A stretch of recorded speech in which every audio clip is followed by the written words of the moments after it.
Hi there, in this episode of Simple Homemade Life, we're going to talk about 7 things that could derail your old home renovation. Get ready to be depressed. I'm kidding. I am just kidding.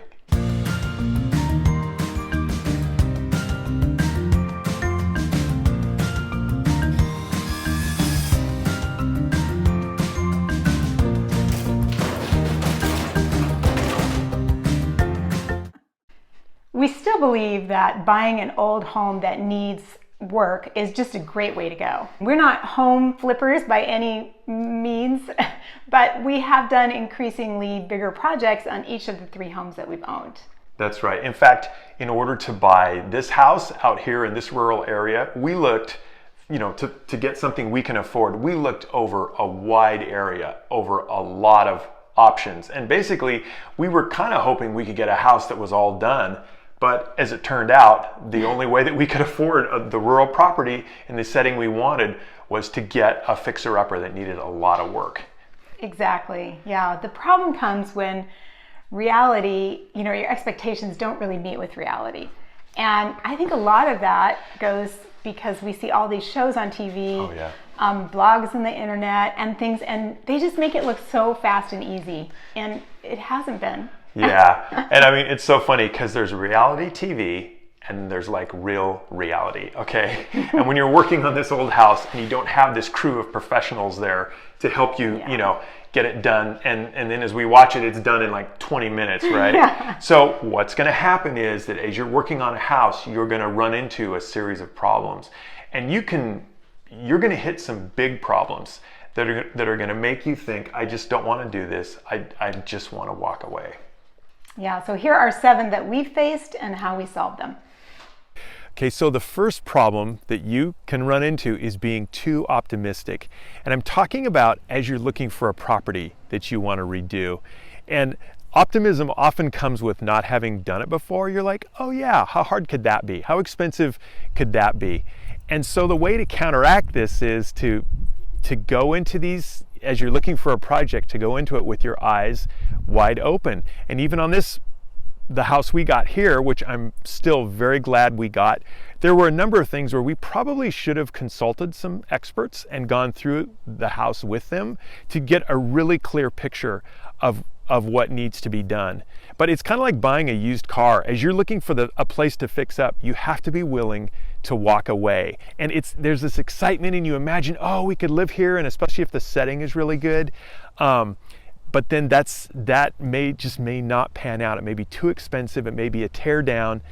The other side of optimism is that you kind of love the house. It's really cute, but the area isn't great or the setting isn't great. And it's like, there's a train track 100 feet away, but the train only comes like, twice a night, or it's on a really junky road, and the neighbors may clean it up. It's like, you know what? They're probably not going to.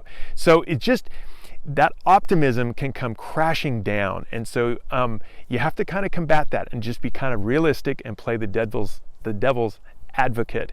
And especially as you buy the property that you're going to fix up, go into it with eyes wide open. So another issue is running low on money, and that happens faster than you think. And so you really need to be realistic about it in the beginning and making sure that all of your money doesn't go at the beginning, at the start of your project, and just kind of budgeting it out and thinking what's coming ahead. For us, I just keep in my mind, I've got to do a kitchen. Kitchens are expensive, so I'm trying to save wherever we can. And I'm here in the bathroom because I've gone on record on the podcast and on the blog saying I didn't ever want to tile again. I tiled in our previous house. I can do it, but I really didn't like it. And so we got some bids for the tile. This shower is going to be tiled all the way from ceiling to floor. And when I got the bids, I decided I was going to tile again. So Brian and I are going to tile. We have the help of a friend who's going to help us with the shower. And we had to go out and purchase our tiling equipment again because we had gotten rid of it. So it's worth it because we are running low on money, and I want to save that money for things like the kitchen. So just think about what's coming down the road and plan accordingly. Okay, another problem is discouragement, and there are lots of kinds of discouragement when you're working on a major renovation, but one of the big ones is if you're living in the house and you have to wake up every day and it's not done, and you got to go off to work and you got to make a living, or even as you're spending time working on it, it's just taking forever, and it's a constant reminder that it's not done and it's supposed to be done. So what we were able to do, and we just felt really blessed, was with this property, it came with a manufactured home that we could live in, so that when we set the tools down at the house, we can go somewhere that's comfortable, kitchen, bedroom, the whole thing to live. We know people that rent an RV and just kind of make it part of the renovation budget, is that they're just going to be able to have a place where they can just rest and relax and get away. But if you can't do that, if you have to live in the house you're working on, and we've done that too, that's not fun either, is concentrate on getting an area done where that can kind of be a finished area you can go to just get away from the chaos of the unfinished house and just forget about it for a while. So I guess the advice here would be have a living space that's separate if you can, and if you can't, get a part that's completely done so that you can just spend some downtime away from the unfinished renovation. Okay, and then there's the fear of the unknown. And when you're dealing with a house that was built 100 years ago, you're going to face a lot of unknowns. But we actually had something that we did know walking into this one. And when you're dealing with unknowns, there's a couple of things that you can do. First is research. So research everything that you can. Like use your friends and people you know and ask them, do they know about this? Do they know anyone who knows about it? And also, is there something you can learn and fix yourself before calling a professional? But if you need to call a professional, then that's where your research is going to come into play. So any of those would help. And so our example is our foundation. We did know about it going in, but we really had no clue what it took to do a foundation, to redo a foundation on an old house. We knew what it was like in new construction. We had done that on a garage, but this had a house on it, and we had heard you had to lift it up, and we called a bunch of places and they were like, we don't do that. So it started to get kind of fearful actually, because we didn't know we were going to be able to find someone. And this is where your network people come in, because we were able to get a name of someone who did block foundations where you don't have to lift up the house, and it saved us a ton of money, and it really helped the house because you get a lot of damage on a house when you lift it up. So we just really found the best possible solution by doing a lot of research, really calling around, and then asking our friends. Okay, another problem that can be a big problem is permitting and legalities. So just starting with buying a piece of land and you're like, oh, we're gonna build our house and split it and sell the other half. Well, you know what? Maybe you can't. Like in Oregon, you probably can't, because we have very strict land zoning about that kind of thing. And then the other thing would be, well, on the house, we're gonna do this. We wanna add this and we wanna add that. And even if you wanna do it legally, it's the big problem is getting everything, jumping through all the hoops to get the county to approve it.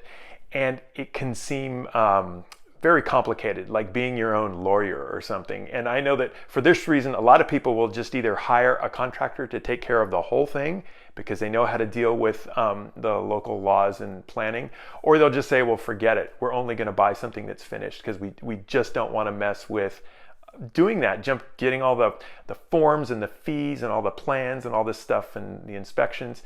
Well, as it turns out, the same thing about just finding out before you freak out is a good idea. And actually, our county, we're highly planned. In Oregon, people love to plan your land for you. But in our county, they're very helpful. And as you go in, you just go in knowing nothing and say, look, can you just help me? I don't know what I'm doing. And they will walk you through it. It's their job to help you get it done. And of course, yeah, there's going to be some things, some standards you have to meet. They're going to want to see some plans. In our case, we had to have things engineered, but it was amazing what I could do myself, what I could draw of my own plans. I could talk to engineering myself, and it was actually quite affordable to have it all done legally and the right way, so that when we sell, we can legally say that this has this many rooms and this has been done to code. So The code and the legalities can be kind of scary, but just learn about it and remember that the people enforcing the code probably really want to help you, especially if you come with an attitude of like, please help me, I don't know what I'm doing. So another thing that I've actually gotten quite a few comments on when we put up that we bought this house, this old house, a number of people asked about environmental hazards, because when you're dealing with an old house, you will probably come into lead paint, there might be asbestos, there might be other things I can't even remember. I can't even think of what else. Those are the two big ones, lead and asbestos. And we thought maybe there was asbestos on the siding, and we were very blessed to find out that there wasn't any, so we didn't have to deal with that. There hasn't really been asbestos inside either. And everything had been redone as far as remodeling, and all the old molding had been taken off, so we don't really have lead issues. But if that is a concern, well, then you need to find that out ahead of time, and that should be in a contract as you're negotiating that, so that anything that you may have to do for abatement of those issues would be covered. And so you just want to stay safe and you want to be smart, but as a homeowner doing things yourself, you have a little bit more leeway than a contractor who comes in. So you just want to make sure that you're covering your bases. Okay, another problem that will derail your remodel is if you come across a big problem in construction, and you're just like, oh my goodness, this is a disaster. For example, as we started pulling this place apart and working on it, it turned out all the plumbing was shot. They had used, I don't know what kind of plastic. Somebody said that it was, actually a plumber said that it was the kind of plumbing pipes you might use in an RV. And so that was huge. Another one was, as we were having it demoed and repaired, they found extensive pest damage, like all through this floor. It was just all rotted. As our guy was redoing the foundation, he found extensive dry rot, like up and down the whole corner of the house. And then our favorite one that we like to laugh at is the stairway here, which just looks like a Halloween mask of a stairway put on the original stairway, and then they just stuck like the new rickety stairway over the top with just like boards laying sideways, you know, to hold the treads in place. And so the solution is to just, before you know about any problem, expect that there are going to be problems, and have a margin in your budget, and just mentally say, okay, we knew we were going to run into some things. And then as it turned out, for each of these things, there are fixes. You don't have to tear the house down. You know, wood can be replaced, even beams can be shored up and fixed. And yeah, we're getting a guy to come and rebuild the stairs. You know, it's just a thing. It's going to cost, but it can be fixed. So just, you're going to hit big things that look like roadblocks that you can't go around. And just remember that first of all, it's going to happen. And secondly, there are people who solve those problems every day. And so it's something you can solve. Oh, okay, I just thought of an 8th problem, and that is the stress it can cause to your relationships as it goes on and on. That's true. But it's also a great way to build relationships, because you're working towards the goal that you've made together. That's absolutely true. And you know, a goal that we've had together is to get this 100-year-old farmhouse looking like it's actually 100 years old. And one way that Jami has made really great steps towards accomplishing that is finding some really cool vintage looking and actual vintage light fixtures. So for the farmhouse lighting, I thought about going all vintage, but they just really didn't have enough of what we wanted. So we did have one vintage light fixture in the house. There was only one that was still something that would have been old. I don't think it's from when the house was built, but at some point it looks to me like between the 20s and 40s, maybe this was added. So we're saving this, and a friend of ours found another one just like it. And we will be putting this in the closet and the pantry. And for our back door, we got Farmhouse lights similar to what we put in the front door. And these are so cheap now, so it's a really great way to get a nice looking light. This was, I think, $30. So and I'm gonna have the links to the places where we got these from in case you're interested, in the description and in the show notes. So in the laundry room, we have 2 lights over the windows, and then we have a ceiling light. So these are what we got to go over the windows. It's a metal shade, which I really like. And it, again, very inexpensive. For the ceiling light, we coordinated with another metal shade. And so this will just go from the ceiling, and the ceiling will be white. And I just decided to get a white light and blend it in. But I like that look of metal in the farmhouse laundry room. I think that'll be kind of fun. But I know that I'm going to be getting a Schoolhouse light fixtures for the pendants in the kitchen. So I'm doing a Schoolhouse light fixture for the hallway, and one other one I think in the kitchen.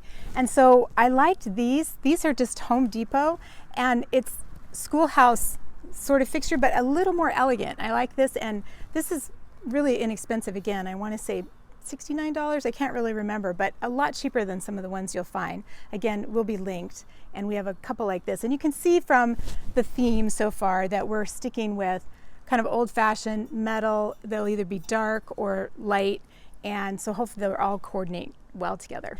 And this is a sconce that will go over the windows in the kitchen. There's 2 windows in the kitchen, and so these will shine down on the prep areas around the stove. So again, I really like this look, and we're going to be adding more gold into the kitchen, probably handles as well as little touches of gold on the lamps and the pendants. So again, they'll coordinate with the black and the gold and the white. Actually, for the bathroom, I also got a similar sconce light with black and gold. We're going to have a gold frame mirror in the bathroom. But I really liked this light, and I liked the price of it. It's not really angled like it's going to be, but you get the idea. But I didn't really care for the clear shade. I wanted a white shade to match the other shades. So this is a tip that if you find everything else you like and it's a good price, you can find replacement shades. You just have to measure this top opening to make sure it fits in there, and then order another shade. So I'll be doing that, and these will be a white shade. Okay, that's it for this episode of Simple Homemade Life. Be sure to subscribe so that you do not miss our next episode, where we talk about what it's really like to move from a crowded city where we're commuting every day out to the countryside. That's right. And thanks for watching. Bye-bye.